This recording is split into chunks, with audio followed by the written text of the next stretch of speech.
என்ன என் ஆனந்தம், என்ன என் ஆனந்தம் சொல்லக்கூடாதே.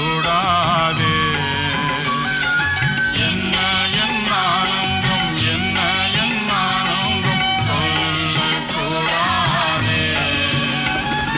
மன்னன் கிறிஸ்து என் பாவத்தை எல்லாம் மன்னித்து விட்டாரே.